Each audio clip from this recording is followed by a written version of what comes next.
கர்த்தாவே, இந்த நல்ல வேலைக்காய் உம்மை ஸ்தோத்தரிக்கிறோம். உம்மை நோக்கி ஜெபிக்க கொடுத்த பெரிய ஸ்லாக்கியத்திற்காக நாங்கள் நன்றி செலுத்துகிறோம் ஆண்டவரே. இதோ தேவனாகிய கர்த்தர் ஆண்டவரே, ரீபல் அஹாய் சலிமத லாய்கதுரஹஷ கிளம்ச பிரபலாய்கதுரியா, என் நாமத்தை பிரஸ்தாபப்படுத்துகிற எந்த ஸ்தானத்திலும் நான் வந்து உங்களை ஆசீர்வதிப்பேன் என்று சொன்ன கர்த்தர் ஆண்டவரே, எங்கள் மத்தியில் நீர் கடந்து வந்து எங்களை ஆசீர்வதிக்கிறதற்காக, எங்களை நடத்துகிறதற்காக உம்மை ஸ்தோத்தரிக்கிறோம். தேவரீர், நீர் செய்த எல்லா அற்புதங்களுக்காய் நன்றி செலுத்துகிறோம். இம்மட்டும் நீர் எங்களை நடத்தினீர், இனிமேல் நீர் நடத்த நீர் போதுமானவரமாய் இருக்கிறீர். இதோ இந்த நாளிலும் உம்முடைய ஜீவனுள்ள வார்த்தைகள், உம்முடைய வல்லமையுள்ள வார்த்தைகள், உம்முடைய மகத்துவமுள்ள வார்த்தைகள் கடந்து வருகிறதற்காய் ஸ்தோத்தரிக்கிறோம். ஆவியானவரே, நீர் எங்களை நடத்தும். இந்த நாள் நீர் பேசும் பிரயோஜனமாக இருக்கிறதை உனக்கு போதித்து நீ நடக்க வேண்டிய வழியிலே உன்னை நடத்துகிற உன் தேவனாகிய கர்த்தர் நான் என்று நீ சொல்லியிருக்கு. கர்த்தாவே, இந்த நாளில் நீர் எங்களை நடத்தும். உடைய கரங்களுக்குள்ளாக எங்களை ஒப்புக் கொடுக்கிறோம். மீட்பர் இயேசுவின் நாமத்தில் ஜெபிக்கிறோம் பிதாவே, ஆமேன், ஆமேன். கர்த்தராகிய இயேசு கிறிஸ்துவின் நாமத்தினாலே உங்கள் ஒவ்வொருவரையும் நான் வாழ்த்துகிறேன். உங்கள் ஒவ்வொருவரையும் கர்த்தராகிய இயேசு கிறிஸ்துதாமே இப்பொழுது இருக்கிறதை பார்க்கலாம் 1000 மடங்கு அதிகமாகும்படி ஆசீர்வதித்து மேன்மைப்படுத்துவார். அல்லேலூயா. அப்படி ஆசீர்வதிக்க ஒரு வல்லமையில் ஒரு தேவனாக தான் இருக்கிறார். முதல்ல என்ன ஆசீர்வாதம் வேணும்? நமக்கு என்ன ஆசீர்வாதம் வேணும்? சமாதானம். அதாவது உன்னதத்தின் ஆசீர்வாதம், பரலோகத்தின் ஆசீர்வாதம், ஆவிக்குரிய ஆசீர்வாதம். இதை பெற்றுட்டு தான் அடுத்து எது வேணும்? இந்த உலக ஆசீர்வாதம். உலக ஆசீர்வாதம் இருந்தாலும் இல்லாட்டியும் ஒன்றும் பிரச்சனை இல்லை. உண்ணவும் உடுக்கவும் இருந்தால் போதுமென்று இருக்க கடவோம் அப்படின்னு கர்த்தர் சொல்கிறார். என்ன இருந்தால் போதுமா? சொல்லுங்கள், என்ன இருந்தால் போதும்? யாருக்காவது அது 2 இல்லாமல் இருக்கா? யாருக்காவது அது 2 இல்லாமல் போச்சா? இருக்குல்ல? அப்போ சந்தோஷமாக இருக்கலாம். போதுமென்று இருக்கக்கூடும். போதுமென்ற மனதுணையக்கூடிய தேவபக்தியே மிகுந்த ஆதாயம். இல்லாமல் போகும் பொருளின் கண்களை பறக்க விடுவானேங்குது. ஆகவே நமக்கு என்ன கர்த்தர் கொடுத்துருக்கிறாரோ அதில் சந்தோஷமாக நம்ம இருக்கணும். சந்தோஷமாக இருக்கலாம். தேவன் மற்ற எல்லாம் பார்த்துக்குவார். நாளை தினத்தை குறித்து கவலைப்பட வேண்டாம்ங்கிறார். அநேக காரியங்கள் குறித்து கவலைப்பட்டுக்கிட்டே இருக்கக்கூடாது. தேவையானது ஒன்றே, மரியாள் தன்னை விட்டு எடுபடாத நல்ல பங்கு. அந்த நல்ல பங்கு யார்? அவர் தான் இயேசு கிறிஸ்து. அவர் நம்ம கூட இருக்கிறார். அவர் பாதத்தில் உட்கார்ந்தோம்னா போதும். நீங்கள் அமர்ந்திருந்து நானே தேவன் என்று அறிந்து கொள்ளுங்கள். அவ்வளோதான். இன்றைக்கி அந்த தேவன் சொல்கிறார், நம்மளை பார்த்து கர்த்தர் சொல்கிறார். கர்த்தர் என்ன சொல்கிறார் அப்படின்னு சொன்னால், சமாதானத்தின் தேவன் தாமே சாத்தானை உங்கள் கால்களின் கீழாக என்ன செய்வாரா? நசுக்கி போடுவார். அப்போ கர்த்தர் என்ன பண்ணுறாரு? சாத்தான் என்ன பண்ண போகிறாரு? நசுக்கி போட போகிறார். அப்போ ரொம்ப முக்கியமான ஒரு காரியம் இன்றைக்கி நம்ம பார்க்குறோம். தேவன் சமாதானத்தை நமக்கு கொடுக்க விரும்புகிறார். சமாதானம் கொடுக்கப்பட வேண்டுமானால், அந்த சமாதானத்தை நான் பெற்றுக்கொள்ள வேண்டுமானால் என்ன செய்யப்பட வேண்டும்? சாத்தான் நசுக்கப்பட வேண்டும். இது தேவன் நமக்கு கொடுத்துருக்கிற ஒரு வாக்குத்தத்தமாக இருக்கிறது. இன்றைக்கி வாசிக்கலாம். ஆதியாகமம் 3வது அதிகாரம் 15வது வசனம். ஆதியாகமம் 3வது அதிகாரம் 15வது வசனம். உனக்கும் ஸ்திரீக்கும் உன் வித்துக்கும் அவள் வித்துக்கும் பகை உண்டாக்குவேன். அவர் உன் தலையை நசுக்குவார், நீ அவர் குதிகாலை நசுக்குவாய் என்றார். ஆமென்.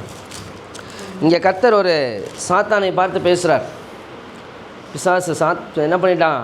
ஏவாளை வஞ்சித்துட்டான். அப்போ கர்த்தர் சொல்கிறாரு, நீ என்ன பண்ணிட்ட அப்படின்னு சொன்னால், நீ மனிதனை வஞ்சித்து ஏமாற்றி விட்டாய். இப்பொழுது கர்த்தர் சொல்கிறார், உனக்கும் ஸ்திரீக்கும், சாத்தானுக்கும் அந்த ஸ்திரீக்கும் உன் வித்துக்கும் அவள் வித்துக்கும் பகையை உண்டாக்குவேன் அப்படின்னு சொல்லிட்டு அடுத்து சொல்கிறார், அவர் உன் தலையை நசுக்குவார், நீ அவர் குதிகாலை நசுக்குவாய் என்றார்.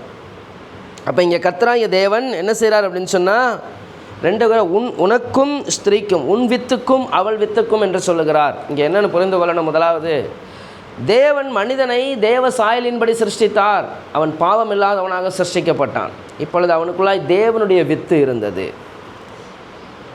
தேவனுடைய சுபாவம் அவனுக்குள்ளாக இருந்தது, தேவனுடைய பரிசுத்தம் அவனுக்குள்ளாக இருந்தது, தேவனுடைய மகிமை அவனோடு இருந்தது. ஆனால் என்ன நடந்துச்சு? சாத்தான் தன்னுடைய வித்தை அவனுக்குள் விதைத்து விட்டான். அதான் என்னது? பாவம். பாவத்தை உள்ளே விதைத்த உடனே மனிதன் தேவனுடைய மகிமையை இழந்துட்டான், தேவனுடைய பிரசன்னத்தை இழந்துட்டான், தேவனுடைய ஆசீர்வாதங்களை இழந்துட்டான், தேவனுடைய நன்மையை இழந்துட்டான், தேவனை விட்டு அவன் பிரிக்கப்பட்டு விட்டான். ரோமர் 3:23 அதைத்தான் சொல்லுகிறது, நாம் எல்லோரும் பாவம் செய்து தேவ மகிமை அற்றவர்களானோம் என்று சொல்லி. அப்போ தேவனுடைய மகிமையை யார் இழந்துட்டா? மனிதன் இழந்து விட்டான். இதை தான் பைபிள் சொல்லுது. இங்கே கர்த்தர் சொல்றார், உன் வித்து என்றால் என்ன? சாத்தானால் பிடிக்கப்பட்டுள்ளது, சாத்தானுக்கு அடிமைப்பட்டிருக்கிறார்கள். எபேசியர் 2:1 சொல்லுது, அக்கிரமங்களினாலும் பாவங்களினாலும் மரித்தவர்களாயிருந்த உங்களை கிறிஸ்துவோடு கூட உயிர்ப்பித்தார். அப்போ அக்கிரமமும் பாவமும் என்ன செய்கிறது?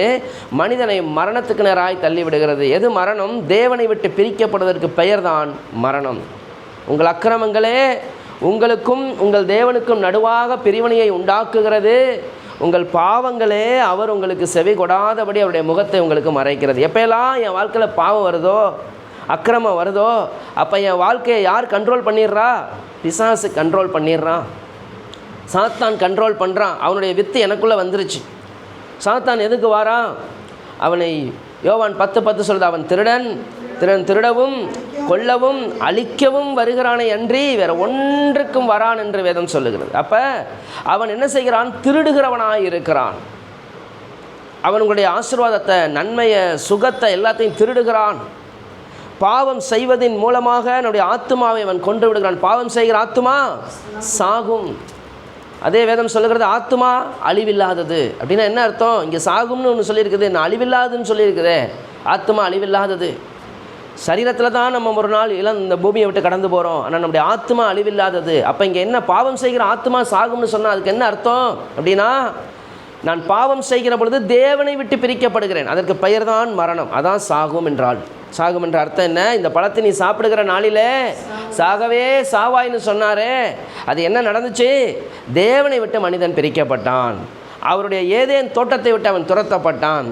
பரலோக ராஜ்யத்துக்கும் அவனுக்குமான தொடர்பு துண்டிக்கப்பட்டு விட்டது.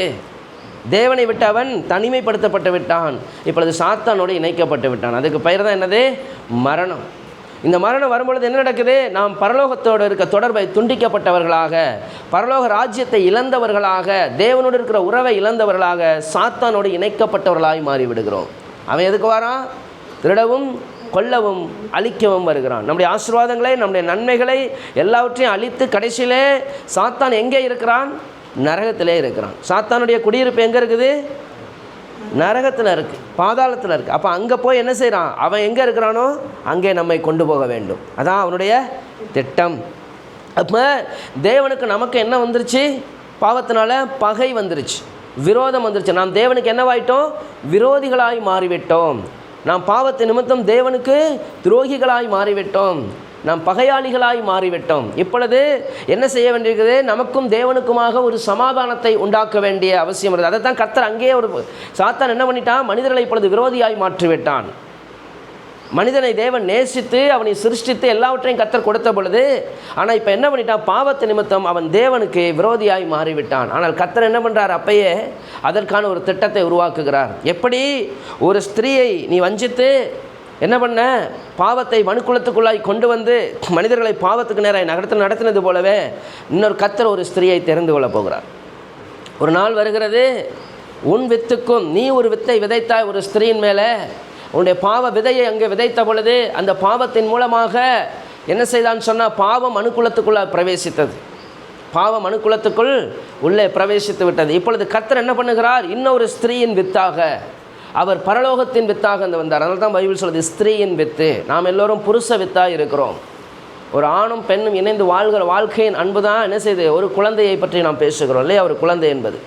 ஆனால் தேவன் எப்படிப்பட்டவரா? அவர் ஸ்திரீயின் வித்து. அப்படின்னா என்ன அர்த்தம்? அந்த ஸ்திரீக்குள்ளாக, அதைத்தான் நம்ம வேதம் சொல்லுகிறது, பரிசுத்தாவி உன்மேல் நிழலிடும், உன்னிடத்தில் பிறக்கும், பரிசுத்தம் உள்ளது என்று எண்ணப்படும் என்று வேதம் சொல்லுகிறது. நாம் எல்லோரும் பாவம் செய்து தேவ மகிமை அற்ற பொழுது ஒரு பரிசுத்தமுள்ள தேவன் நமக்காக வர வேண்டியது அவசியமாக இருந்தது. 1 யோவான் 3வது அதிகாரம் 9வது வசனத்தை வாசிங்க. தேவனால் பிறந்த எவனும் பாவம் செய்யான், ஏனெனில் அவருடைய வித்து அவனுக்குள் தரித்திருக்கிறது. அவன் தேவனால் பிறந்தபடியினால் பாவம் செய்ய மாட்டான். பைபிள் சொல்லுது அவருடைய வித்து அவனுக்குள் தரித்திருக்கிறது என்று வேதம் சொல்லுகிறது. இப்போ அதை 8வது வசனத்தை வாசிங்க. பாவம் செய்கிறவன் பிசாசினால் உண்டாயிருக்கிறான், ஏனெனில் பிசாசானவன் ஆதி முதல் பாவம் செய்கிறான். பிசாசினுடைய கிரியைகளை அழிக்கும்படிக்கே தேவனுடைய குமாரன் வெளிப்பட்டார். பிசாசின் கிரியைகளை அழிக்கும்படிக்கே தேவனுடைய குமாரன். அப்போ அந்த பிசாசின் கிரியை எது? பாவம். அதுதான் என்ன பண்ணுச்சு, மனிதனை தேவனுக்கு விரோதியாய் மாற்றிவிட்டது. மனிதன் தேவனை விரோதிக்கும்படியாய் செய்து விட்டது. அதனால் என்ன நடந்துச்சு, நமக்கு ஒருத்தர் ரொம்ப கோபமாக இருக்காங்க, நம்ம மேலே விரோதியாக இருக்காங்க. அவங்க ஏதாவது நன்மை செய்ய முடியுமா, நமக்கு நன்மை செய்வாங்களா? இல்லை. யார் நமக்கு நன்மை செய்வா? யார் நமக்கு சந்தோஷமாக இருக்காங்களா, யார் நம்மளோட சமாதானமாக இருக்காங்களோ, இல்லையா, யார் நம்ம மேலே அன்பாக இருக்கிறார்களோ அவர்கள் தான் என்ன செய்வாங்க, நன்மை செய்ய முடியும். அப்போ அதே தான் இன்றைக்கு தேவனுக்கு விரோதியாய் மாற்றுகிறது நிமித்தம் அவருடைய ஆசீர்வாதம், அவருடைய நன்மை எதை ஒன்றையும் பெற்றுக்கொள்ள முடியாதபடிக்கு பிசாசு என்ன பண்ணிட்டான், தடுத்து விட்டான். இப்பொழுது கர்த்தர் என்ன பண்ணுறாரு, அந்த பிசாசின் கிரியை தான் எது, பாவம். நல்லா ஞாபகம், பிசாசின் கிரியையை அழிக்க தேவன் வந்தார். எதை அழிக்கலை, பிசாசை அல்ல. பிசாசு அழிவுள்ளவனா அப்படின்னா அழிவற்றவன். நம்ம யாருமே அழிவற்றவர்கள் தான். நம்ம யாரும் இங்கே அழிவுள்ளவர்கள் கிடையாது. இந்த பூமியில் வேணால் நம்ம கடந்து போகலாம், ஒன்று பரலோகம் இல்லை நரகம், ரெண்டில் ஒன்று தான். நம்ம அழிவற்றவர்கள், மனிதர்கள் அழிவற்றவர்கள். தேவனுடைய சிருஷ்டிப்பில் என்னது, நாம் எல்லாரும் அழிவற்றவர்கள் தான். நம்ம யாரும் இங்கே இந்த பூமியில் சரீரத்தில் வாழ்கிறோம். ஒரு நபர் மறிச்சிட்டா, யாரோ ஒருத்தர் மறிச்சிட்டாருன்னு சொல்கிறாங்க, ஆனால் அந்த நபருக்கு இனி என்ன கிடையாது, ஜீவன் இல்லை. இந்த பூமியில் அவர் இன்னும் வாழ முடியாது, அந்த சரீரம் முடிஞ்சு போச்சு. ஆனால் அந்த மனிதன் எதை செய்தாலும் அதுக்கு தேராக நியாய தீர்ப்புக்கு கடந்து போகணும். அப்போ தான் அவன் பரலோகமோ நரகமோ, அது என்னது, நித்திய ஜீவன், நித்திய நரகம், நித்திய மரணம், இல்லையா? அதை தான் வேதம் சொல்லுது. அப்போ நான் என்ன செய்யுது, மரணமற்றவர்கள் நாம். சாத்தானு மறிக்க போகிறதில்ல. சாத்தானுக்கு என்னது, அழிவு என்பது என்னது, அவனுடைய கிரியைகளை கர்த்தர் அழிக்கிறார், அவனுடைய செயல்பாடுகளை அழிக்கிறார். அதை புரிந்து கொள்ள வேண்டும். அப்போ அவனுடைய கிரியை என்ன, பாவம். அந்த பாவத்தின் கிரியை அழிக்கத்தான், பாவிகளை ரட்சிக்க இயேசு கிறிஸ்து இந்த பூமிக்கு வந்தார் அப்படின்னு வேதம் சொல்லுகிறது. அந்த பாவத்தான் சாத்தானுடைய கிரியையாக இருக்கிறது. அதை அழிக்கும்படியாக அவர் இந்த பூமிக்கு வந்தார். ரோமர் 5வது அதிகாரம் 12-14 வரைக்கும் வாசிங்க. இப்படியாக ஒரே மனுஷனாலே பாவமும் பாவத்தினாலே மரணமும் உலகத்திலே பிரவேசித்தது போலவும், எல்லா மனுஷரும் பாவம் செய்தபடியால் மரணம் எல்லாருக்கும் வந்தது போலவும் இதுவும் ஆயிற்று. நியாயப்பிரமாணம் கொடுக்கப்படுவதற்கு முன்னும் பாவம் உலகத்தில் இருந்தது. நியாயப்பிரமாணம் இல்லாதிருந்தால் பாவம் எண்ணப்பட மாட்டாது. அப்படி இருந்தும் மரணமானது ஆதாம் முதல் மோசே வரைக்கும் ஆதாமின் மீறுதலுக்கொப்பாய் பாவம் செய்யாதவர்களையும் ஆண்டு கொண்டது. அந்த ஆதாம் பின்பு வந்தவருக்கு முன்னடையாளமானவன். ஆமென். பாருங்க, வேதம் சொல்லுது, ஒரே மனுஷனாலே என்ன பண்ணுச்சு, பாவம் உலகத்திலே உள்ள வந்துருச்சு, உள்ள பிரவேசிச்சிருச்சு. பாவம் என்ன செஞ்சு, உள்ள ஒரே மனுஷனாலே, ஆதாமுடைய கீழ்ப்படியாமை, தேவன் சொன்ன அந்த காரியத்துக்கு என்ன செய்யலை, ஆதாமும் ஏவாளும் கீழ்ப்படியாமல் சாத்தானுடைய ஆலோசனைக்கு அவர்கள் செவி கொடுத்ததினாலே பாவம் சாத்தானுடைய வித்தாக உள்ளே பிரவேசித்து விட்டது, இல்லையா?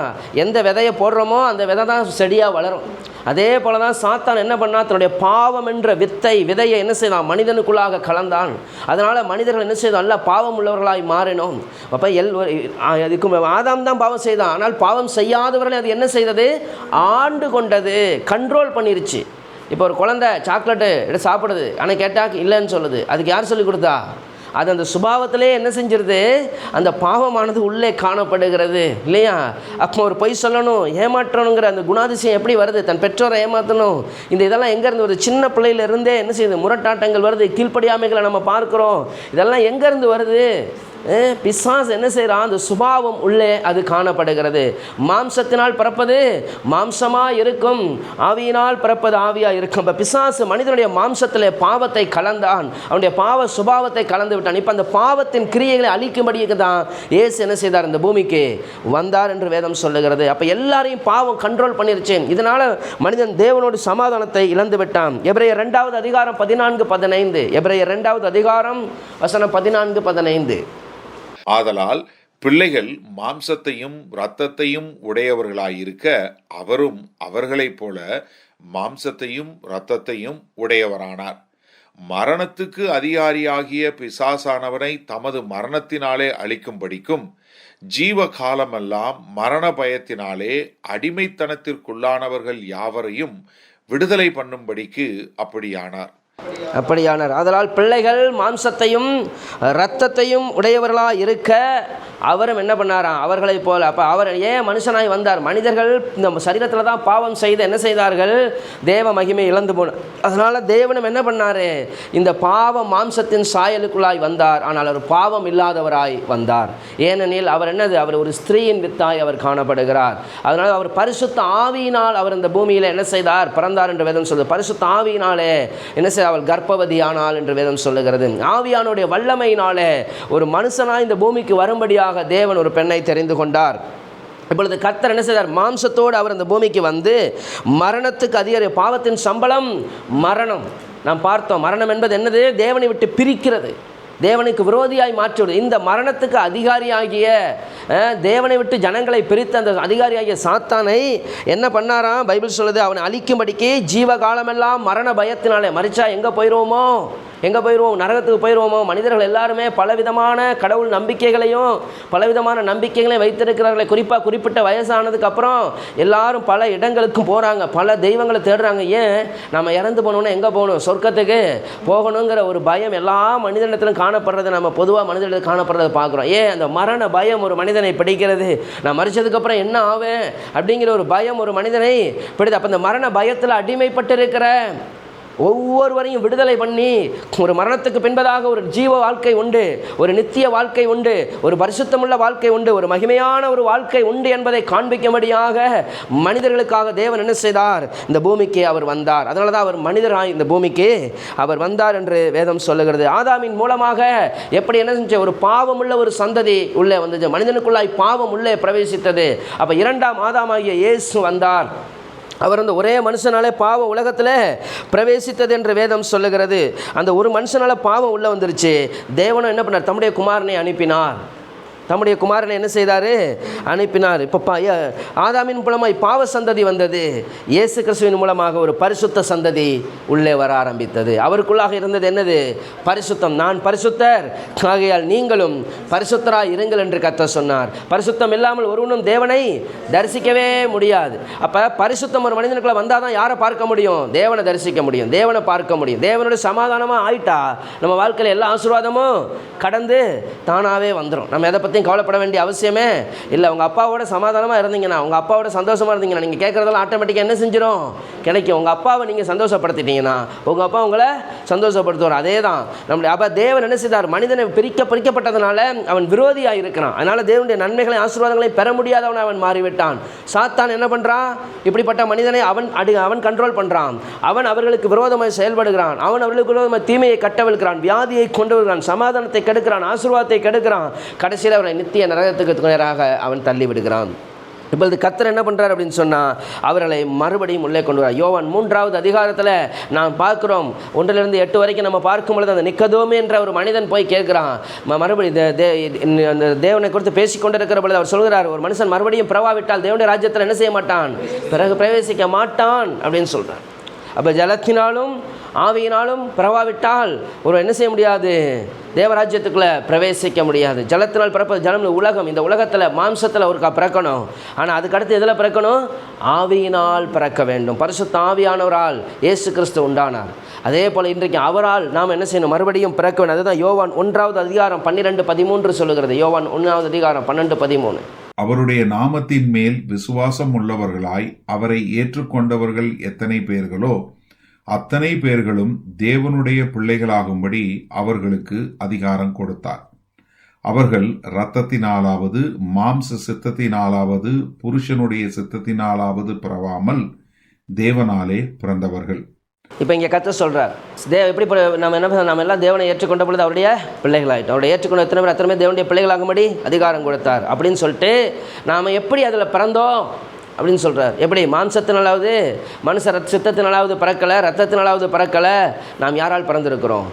தேவனால் பிறந்திருக்கிறோம். எப்படி இது நடக்குது? நாம் எப்படி தேவனால் பிறக்கிறோம்?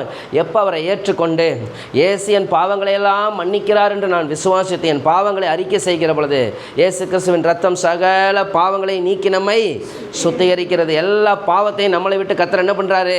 எடுத்து போடுகிறார். பாவம் நீக்கப்படும் பொழுது என்ன நடக்குது? நான் தேவனுடைய பிள்ளையாய் மாறுகிறேன். நான் புதிதாய் இப்பொழுது பிறக்கிறேன். அதான் தேவனுக்குள் பிறப்பது. நான் தேவனை ஏற்றுக்கொள்கிற பொழுது இப்போ என்ன ஆயிடுறேன்? நான் அவருக்கு பிள்ளை ஆயிடுறேன். அவர் எனக்கு என்னவா ஆயிடுறாரு? அப்பாவா ஆயிடுறாரு. இந்த பூமியில் ஒரு குழந்தை பிறக்கும் பொழுது தான் ஒரு மனிதன் என்னவா மாற முடியும்? அப்பாவா மாற முடியும் இல்லையா? அது வரைக்கும் அவர் ஒரு கணவனாக இருக்கலாம். ஆனால் ஒரு குழந்தை பிறந்தாதான் அதுக்கான அடையாளமே என்ன? அப்பா அப்படிங்கிற ஒரு அடையாளம். அதே போல் தான் நாம் பிறந்ததின் மூலமாக என்ன பண்ண நாம் பிதாவாகிய தேவன் நம்ம எல்லோருக்கும் அவர் தகப்பனாக அவர் அறியப்படுகிறார். இன்றைக்கு அவர் நமக்கு தகப்பன். அதனால தான் அப்பா பிதாவே என்று கூப்பிடத்தக்கதான புத்திர சுவிகாரத்தின் ஆவியை அவர் நமக்கு தந்தறினார் என்று வேதம் சொல்லுகிறது. இன்றைக்கி நமக்கு அப்படி அவர் செய்துட்டு அது எப்படி நடந்துச்சு? வேதம் தான் சொல்லுது, பிசாசின் கிரியைகளை அழித்ததின் மூலமாக நமக்கு அதை செய்தார். கொலோசியர் 2வது அதிகாரம் 13-15 வரைக்கும். கொலோசியர் 2வது அதிகாரம் 13-15 வரைக்கும்.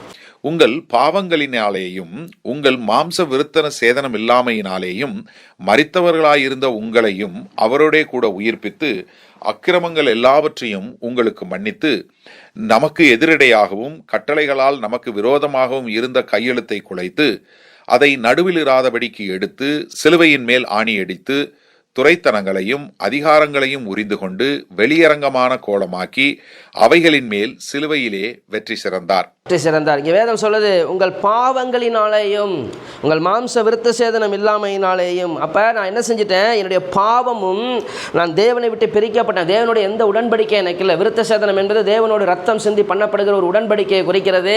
நான் யூத ஜனங்கள் கிடையாது, நாம் புறஜாதிகளாக இருந்தோம், நாம் தேவன் அற்றவர்களாய் காணப்பட்டோம், நம்முடைய மாம்சமும் மனசும் விரும்பினவைகளை செய்து கோபாக்கினையின் பிள்ளைகளாக இருந்தோம் என்று வேதம் சொல்லுது. அப்படிப்பட்டவர்களாக இருந்த நம்மை நாம் எப்படிப்பட்டவர்களாக இருந்தோமா? மரித்தவர்களாக இருந்த உங்களை. அப்போ நாம் என்ன செஞ்சிட்டேன்? மரித்து போயிருந்தேன். நான் பாவத்தை நிமித்தம் மரித்து போயிருந்தேன், தேவன் அற்றவனாக இருந்தேன், தேவனை விட்டு பிரிக்கப்பட்டிருந்தேன். வேதம் சொல்லுது, அவரோட கூட உயிர்ப்பித்து.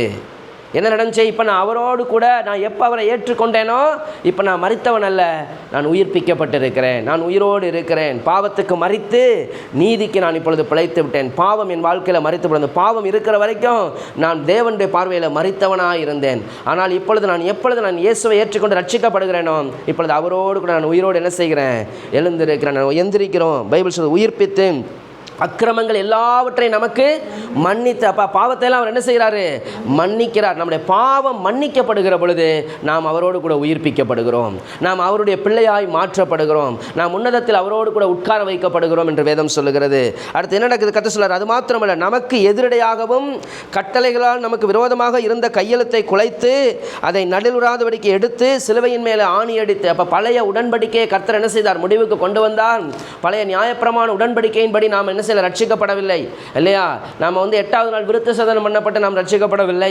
இயேசு நமக்கு சிந்தின ரத்தத்தின் மூலமாக நம்முடைய பாவங்கள் மன்னிக்கப்பட்டதின் மூலமாக. அதுதான் என் ரத்தத்தினாலாகிய புதிய உடன்படிக்கை என்று சொன்னார். அவர் ஒரு புதிய உடன்படிக்கையை என்ன செய்தார்? அப்போ புதிய உடன்படிக்கை வரும்போது பழைய உடன்படிக்கை என்ன செய்து முடிகிறது. அப்போ இந்த புதிய உடன்படிக்கை என்ன? இயேசு கிறிஸ்துவின் ரத்தத்தினாலே என்னுடைய பாவங்கள் மன்னிக்கப்பட்டதினாலே அந்த பழைய உடன்படிக்கையின்படி நாம் ரட்சிக்கப்படலை. நாம் தேவனுடைய புதிய உடன்படிக்கையின்படி அவருடைய ரத்தத்தினாலாகிய அவர் சிந்தின ரத்தத்தினால, நாம சிந்தியல்ல உடன்படிக்கை பண்ணல, அவர் சிந்தின ரத்தத்தினால உடன்படிக்கை பண்ணப்பட்டிருக்கிறோம். அப்போ அதனால நான் உடன்படிக்கை பண்ணப்பட்டு என்ன பண்ணார்? கர்த்தர் அதை எல்லாம் சிலுவையின் மேலே ஆணி அடித்துட்டார். அதுக்கப்புறம் கர்த்தர் சொல்றார், துரைத்தனங்களையும் அதிகாரங்களையும் உரிந்து கொண்டு. அப்போ துரைத்தனத்துக்கும் அதிகாரத்துக்கும் யார் தலைவன்? அந்த பிசாசு துரைத்தனத்தை பண்ணி கொண்டிருந்தான். அதிகாரங்களை பிடித்து கொண்டு மனிதன் மேலே அவன் அதிகாரம் அவனை ஆண்டு கொண்டான் என்று வேதம் சொல்லுது. பாவம் அவர்களை ஆண்டு கொண்டது. அப்போ அவர்கள் மேல் அதிகாரம் செலுத்தி கொண்டிருந்தான். அவர் எல்லாவற்றையும் கர்த்தர் துரைத்தனங்களையும் அதிகாரங்களையும் உரிந்து கொண்டு வெளியரங்கமான கோலமாக்கி அவைகளின் மேலே சிலுவையில் என்ன செய்தார்? வெற்றி சிறந்தார். இப்பொழுது சகல துரைத்தனத்துக்கும் அதிகாரத்துக்கும் தலைவராக இருக்கிற அவருக்குள் நீங்கள் கட்டப்பட்டிருக்கிறீர்கள் என்று வேதம் சொல்லுது. இப்பொழுது யார் சகல துரைத்தனத்துக்கு அதிகாரத்துக்கு யார் அதிகாரம் உள்ளவராக இருக்கிறார்? இயேசு கிறிஸ்து. அதைத்தான் மத்தேயு 28வது அதிகாரத்தில் சொல்லுகிறார், வானத்திலும் பூமியிலும் சகல அதிகாரமும் எனக்கு கொடுக்கப்பட்டிருக்கிறது என்று கர்த்தர் சொல்லுகிறார். அப்ப என்ன பண்ணார்? சாத்தான்ட்ட இருந்து அந்த அதிகாரங்களை எல்லாம் பிடுங்கி விட்டார். எல்லாவற்றையும் அவனை உரிந்து கொண்டார். இப்பொழுது அவன் என்ன செய்தான்? பலவீனமாக்கப்பட்டு விட்டான். இப்போ அவன் ஒரு மனிதனை என்ன செய்ய முடியாது? அவன் முழுவதுமாய் ஆண்டு கொள்ள முடியாது. இப்பொழுது இயேசு உள்ளே வந்து விட்டார். இப்பொழுது அவரை ஏற்றுக்கொள்ளுகிறவர்கள், இப்போ அவர் வந்துட்டார். ஒரு மனிதனுடைய வாழ்க்கையில் இயேசு வந்துட்டார். தேவன் இயேசு வந்துட்டார், எல்லாத்தையும் செய்துட்டார். இப்போ செய்து என்ன பண்ணார்? தேவனோடு சமாதானத்தை உண்டாக்கினார். வாசிங்க எபேசியர் 2வது அதிகாரம் 12-18 வரைக்கும். எபேசியர் 2வது அதிகாரம். அக்காலத்திலே கிறிஸ்துவை சேராதவர்களும் இஸ்ரவேலருடைய காணியாட்சிக்கு புறம்பானவர்களும் வாக்குத்தத்தத்தின் உடன்படிக்கைகளுக்கு அந்நியரும் நம்பிக்கை இல்லாதவர்களும் இவ்வுலகத்தில் தேவனற்றவர்களுமாய் இருந்தீர்கள் என்று நினைத்து கொள்ளுங்கள். முன்னே தூரமாய் இருந்த நீங்கள் இப்பொழுது கிறிஸ்து இயேசுவுக்குள் கிறிஸ்துவின் இரத்தத்தினாலே சமீபமானீர்கள். எப்படியெனில் அவரே நம்முடைய சமாதான காரணராகி இரு திறத்தாரையும் ஒன்றாக்கி பகையாக நின்ற பிரிவினையாகிய நடுச்சுவரை தகர்த்து சட்டதிட்டங்களாகிய நியாயப்பிரமாணத்தை தம்முடைய மாம்சத்தினாலே ஒழித்து இருதரத்தாரையும் தமக்குள்ளாக ஒரே புதிய மனுஷனாக சிருஷ்டித்து இப்படி சமாதானம் பண்ணி பகையை சிலுவையினால் கொன்று அதனாலே இருதரத்தாரையும் ஒரே சரீரமாக தேவனுக்கு ஒப்புரவாக்கினார். அல்லாமலும் அவர் வந்து தூரமாயிருந்த உங்களுக்கும் சமீபமாயிருந்த அவர்களுக்கும் சமாதானத்தை சுவிசேஷமாக அறிவித்தார். அந்தபடியே நாம் இருதரத்தாரும் ஒரே ஆவியினாலே பிதாவினிடத்தில் சேரும் ஸ்லாக்கியத்தை அவர் மூலமாய் பெற்றிருக்கிறோம். நியாயப்பிரமாணத்தின்படி பழைய ஏற்பாடு நியாயப்பிரமாணத்தை எடுத்துக்கொள்வதால் அது யூதர்களுக்கு கொடுக்கப்பட்டிருந்துச்சு. யூத மக்கள் மாத்திரம்தான் தேவனுடைய ஜனங்கள் என்று அழைக்கப்பட்டார்கள். ஆனால் என்ன நினச்சி நியாயப்பிரமாணத்தினால் ஒருவனும் தேவனிடத்தில் நீதிமான் ஆகிறது என்று வேதம் சொல்லுகிறது. ஏனெனில் ஒன்றிலே தவறினால் அவன் எல்லாவற்றிலும் தவறினவனாக இருக்கிறான் என்று வேதம் சொல்லுகிறது. ஆகவே அவர்களாலும் என்ன செய்ய முடியவில்லை, அந்த நியாயப்பிரமாணத்தை பெற்றுக்கொண்டு அவர்களாலும் தேவனிடத்தில் சேர முடியவில்லை. அப்போ என்ன செஞ்சு பாவம் அவர்களையும் என்ன செய்தது, நியாயப்பிரமாணத்தின் மூலமாய் தேவனை அறிகிற அறிவை அறிந்திருந்தார்கள், பாவத்தை அறிகிற அறிவை அறிந்திருந்தார்கள். ஆனால் பாவத்தை ஜெயிப்பதற்கான வழியை அவர்கள் அறியவில்லை. பாவத்தை மேற்கொள்வதற்கான பலன் அவர்களிடத்தில் இல்லை. ஏன்னா மனிதனால் என்ன செய்ய முடியாது, மேற்கொள்ள முடியாது. அதை காண்பிக்கும்படியாக கர்த்தர் கொடுத்தார்.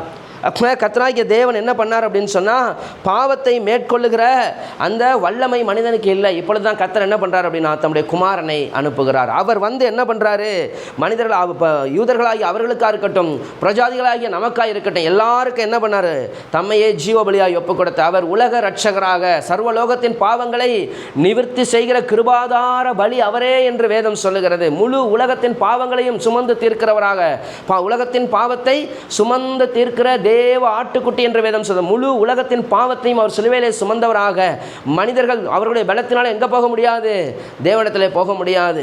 அப்போ மனிதர்களை தேவனிடத்தில் கொண்டு சேர்க்கிற ஒரு கருவியாக என்ன செய்தார்னு சொன்னால், இயேசு இந்த பூமிக்கு வந்தார். வந்து என்ன பண்ணார், மனிதர்களாகிய நாம் தேவனுக்கு எப்படிப்பட்டவர்களாக இருந்தோம், பகையாளிகளாக இருந்தோம்.